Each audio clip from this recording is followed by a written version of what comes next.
ఓం నమ శివాయ. శ్రీ జోగులాంబ బాలబ్రహ్మేశ్వర దేవస్థానం అలంపూర్ మహాశివరాత్రి సందర్భంగా దేవస్థానం వారు మహాకుంభాభిషేకానికి ప్రత్యేకంగా తెలంగాణ సీఎం రేవంత్ రెడ్డిని దేవాదాయ శాఖ మంత్రి కొండా సురేఖను కలిసి వారిని ఆహ్వానించారు.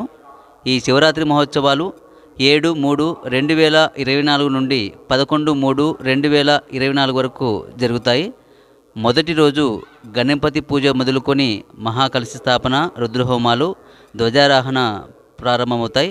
అలాగే రెండవ రోజు మహాశివరాత్రి నాడు మహాకుంభాభిషేకం మొదలుకొని శ్రీ జోగులాంబ బాలబ్రహ్మేశ్వర స్వామివారి కళ్యాణోత్సవాలు మొదలైన కార్యక్రమాలు ఉంటాయి.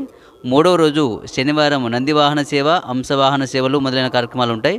నాలుగవ రోజు ఆదివారం రావణ వాహన సేవ, అశ్వవాహన సేవ మొదలైన కార్యక్రమాలు ఉంటాయి. ఐదవ రోజు సోమవారం శేషవాహన సేవ, పూర్ణావతి, ధ్వజావరోహణము మొదలైనటువంటి ముగింపు కార్యక్రమాలు ఉంటాయి. ఈ కార్యక్రమాలు మరికొన్ని విషయాలు తెలుసుకోవడానికి మన వెంట దేవస్థానం ఈవో పురేంద్ర కుమార్ అలాగే చైర్మన్ చిన్ని కృష్ణయ్య వారు ఉన్నారు. వారి మాటల్లోనే ఈ కార్యక్రమాల గురించి విందాం.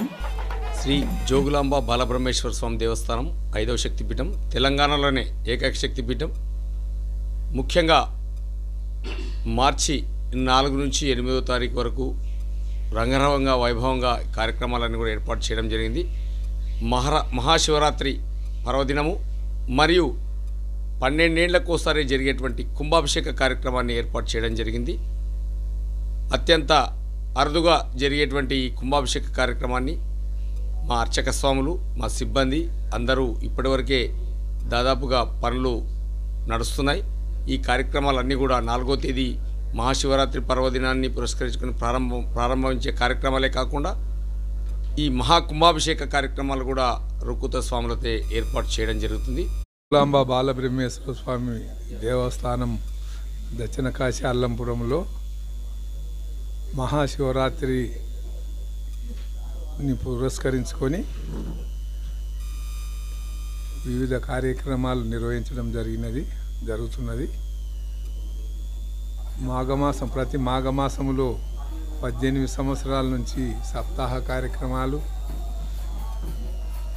జరుగుతున్నవి.